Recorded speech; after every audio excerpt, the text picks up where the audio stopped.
Hello everyone, welcome to my channel nursing Sakhi. आज मेरे पास एक क्वेश्चन आया है कि आखिर क्यों लगाए जाते हैं नॉर्मल डिलीवरी में टाँके। कि मैडम जब नॉर्मल डिलीवरी है तो उसमें क्यों होता है छोटा ऑपरेशन, टाँके क्यों लगाए जाते हैं। तो मैंने सोचा कि इस पे मैं एक टॉपिक मुझे मिल गया है, मैं इस पे वीडियो बनाती हूँ और आप जैसे सभी महिलाओं के मन में अगर ये क्वेश्चन आते हैं तो उसका मैं समाधान कर सकूं। और एक और क्वेश्चन था कि क्या आप एक बार नॉर्मल डिलीवरी में जो छोटा ऑपरेशन होता है, टाँके लगते हैं, तो क्या मुझे जब दूसरी यानी सेकंड प्रेगनेंसी होगी तब भी छोटा ऑपरेशन करके ही प्रसव होगा। तो इन सब बातों का समाधान आप सब महिलाओं के लिए मैंने इस वीडियो में मैं लेकर के आई हूँ। तो चलिए आज बताते हैं इसके बारे में। ये एक छोटा ऑपरेशन की एक क्राइटेरिया है, यहाँ पे आप देख सकते हैं एपिजियोटमी लिखी हुई। इसको हम मेडिकल टर्म में, मेडिकल की भाषा में एपिजियोटमी कहते हैं। ठीक, एक की गई है, नहीं की गई है, ठीक है, दोनों ऑप्शन है और हमें दोनों हाँ नहीं करना होता है। तो ये आप पहले समझिए कि ये मेडिकल में जो आपकी केस शीट बनती है उसी के अंतर्गत एक क्राइटेरिया होती है। आप देखिए ऐसे भी केस शीट है महिलाओं की जिनका प्रसव होता है, तो उसके अंतर्गत ही एक क्राइटेरिया के अंतर्गत ये आता है। ठीक, और इसके बारे में अभी हम बताते हैं।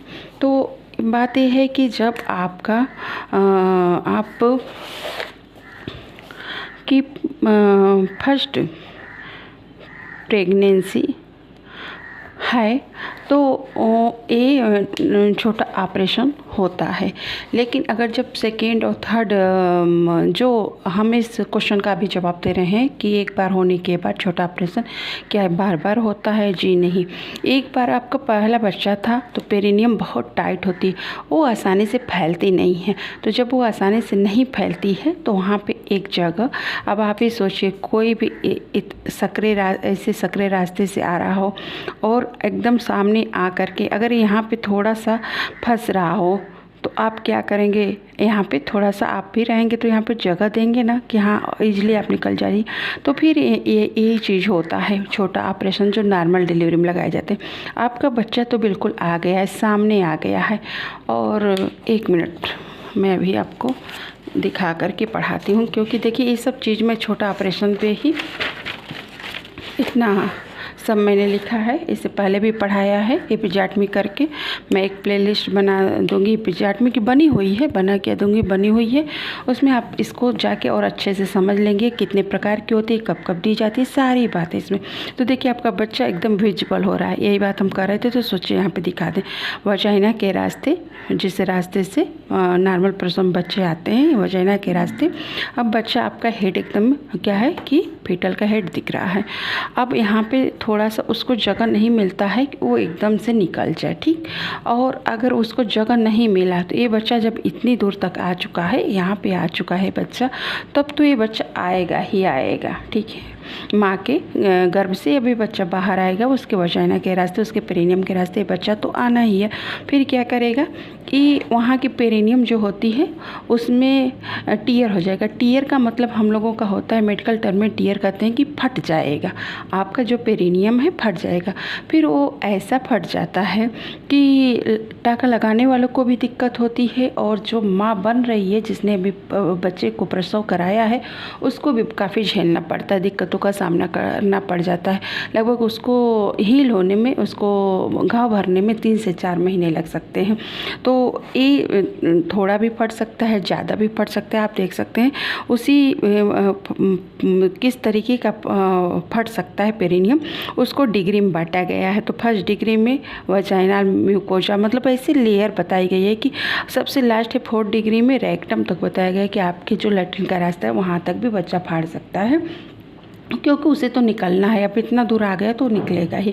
तो उसी को रोकने के लिए, आपका बचाव करने के लिए, बच्चे का बचाव करने के लिए ही नॉर्मल डिलीवरी में टाँके लगाए जाते हैं। लेकिन जैसे हमने कहा कि कुछ कारण होते हैं, जैसे कि आपका पहली प्रेगनेंसी थी पेरिनियम टाइट थी, वो फैल नहीं रही थी, तो वहाँ पे एक रास्ता बनाया गया जो कि 2.5 सेंटीमीटर का बनाया गया है। ठीक, ये इतना ही बनाया जाता है, इतना ही इंसिजन दिया जाता है, तो ठीक है। लेकिन जब दूसरा और तीसरा आपका बेबी होगा तो वो ऑलरेडी उसको अब फैल जाएगा। तो आपका एक बार हो गया, पहले प्रेगनेंसी में हो गया, नॉर्मल डिलीवरी में छोटा ऑपरेशन, तो बार बार नहीं होना है। ठीक है, आप निश्चिंत रहें। और भी बहुत सारे कभी कभार ही ऐसा केस हम लोग देखते हैं कि जिसमें हमें सेकेंड बेबी में भी एपिज़ोटमी करनी पड़ती है। जैसे कि बहुत लोगों का होता है कि अगर सीजर हुआ है, बहुत कारण से होता है, लेकिन उनकी पेल्विक ठीक ठाक थी, उस वक्त बच्चे में कोई इमरजेंसी थी, सीजर हुआ, तो जब उनकी नॉर्मल डिलीवरी होती है तो वजाइना के रास्ते तो उनकी पहली नॉर्मल डिलीवरी होती है, तो ऐसे में भी एपिज़ोटमी करनी पड़ती है, छोटा ऑपरेशन करना पड़ता है। या पहला बच्चा बिल्कुल नॉर्मल था, वो निकल आया, दूसरा बच्चा बहुत ज़्यादा हेल्दी हो गया है, तो भी दूसरे बच्चे में कभी कभार हो जाता है, लेकिन ऐसा रेयर होता है। मतलब हर केस में नहीं, ऐसा बहुत रेयर होता है। तो आप निश्चिंत रहें कि पहले बच्चे में आपको सामना करना पड़ेगा। 4-5 टाँके का ही छोटा ऑपरेशन होता है, जो कि आराम से 12 से 14 सप्ताह के बीच में हील हो जाएगा।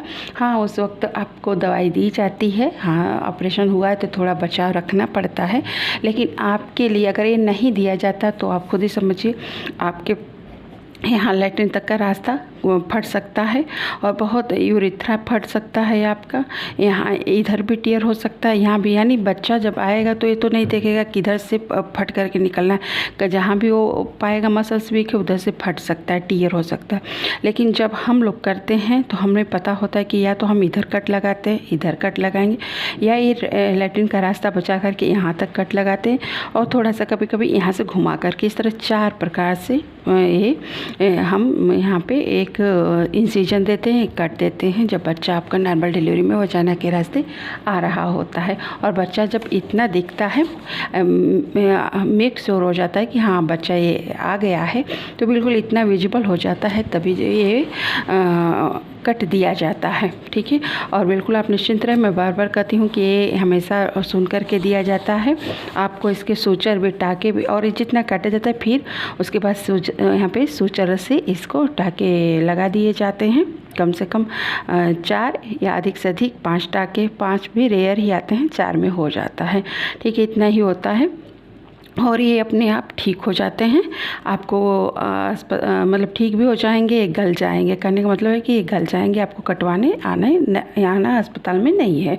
तो इस तरीके से आपका बचाव है। माँ का इससे और क्या बचाव होता है, आपके बेवजह यूट्रस पे कोई फोर्स नहीं पड़ता है, आपके एनस पे कोई फोर्स नहीं पड़ेगा, आपके उरेथ्रा पे, मतलब आपके कोई सिस्टम पे फोर्स नहीं पड़ेगा। और बच्चे को जब थोड़ा सा इंसिजन मिल जाता है, जगह मिल कि कोई इतने सकरे रास्ते से आ रहा है, अब उसको थोड़ा सा इतना जगह मिल जाए तो इजीली निकलेगा। तो इधर की दीवारों पे कोई प्रेशर नहीं पड़ा, लेकिन इतने में से जब आ रहा है तो इधर पे प्रेशर लगाएगा, इधर भी प्रेशर लगाएगा, तो दिक्कत होती है। तो यही कहने का मतलब है कि आपके कई जो पेरिनियम में सिस्टम है उसमें कोई भी प्रेशर नहीं पड़ता है। तो हम समझते हैं कि इसका जवाब मिल गया होगा कि आखिर क्यों लगाए जाते हैं नॉर्मल डिलीवरी में टाँके, आपके बचाव के लिए, आपके बच्चे के बचाव के लिए। और इसके अलावा भी जानना है तो आप मेरी वीडियो बिल्कुल देख सकते हैं, यहाँ तक कि मैंने सारी चीज़ें उसमें बता दी हैं कि किस तरीके से लगता है, और सारी एपिज़ोटमी केयर एडवाइज सारी करके दी जाती है कि क्या खाना है, क्या पीना है आपको, और किस तरह से देखभाल करना है।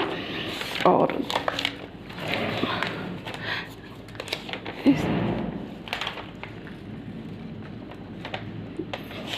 तो ये सब मैंने पढ़ाया हुआ है, तो इसलिए इसमें से वीडियो ऑलरेडी मेरी पड़ी हुई है नर्सिंग सखी की, तो आप उस प्लेलिस्ट को थोड़ा सा आप चेक कर लीजिएगा।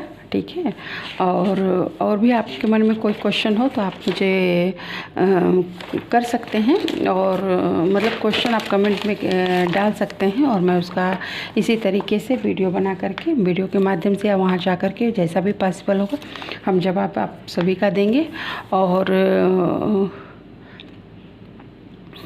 देखिए हमने लिखा है एपिजाटमी क्या होती है, यहाँ पे हील हो जाती है एपिजाटमी इंसिजन और स्टिच आर एब्जॉर्ब। मैंने सारा चीज़ बता दिया कि एब्जॉर्ब हो जाती है।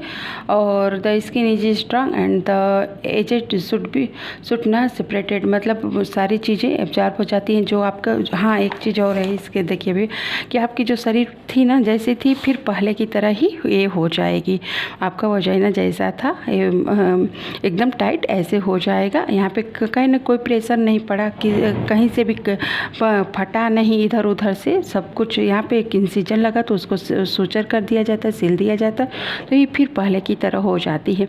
तो इससे लाभ ही लाभ हैं। इसलिए कभी भी आपकी डिलीवरी में छोटा ऑपरेशन, आप आजकल चाहें तो आप पहले ही डॉक्टर से अपने समझ सकती हैं कि मैडम मेरे नॉर्मल डिलीवरी में छोटा ऑपरेशन होगा, उस हिसाब से आप तैयारी किए रहें, मेंटली आप तैयार रहें।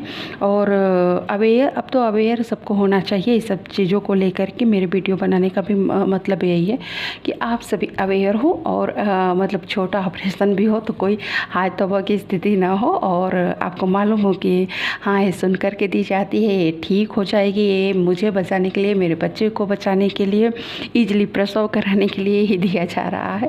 तो ठीक है, मिलते हैं अपनी नर्सिंग सखी की अगले वीडियो में। आप सब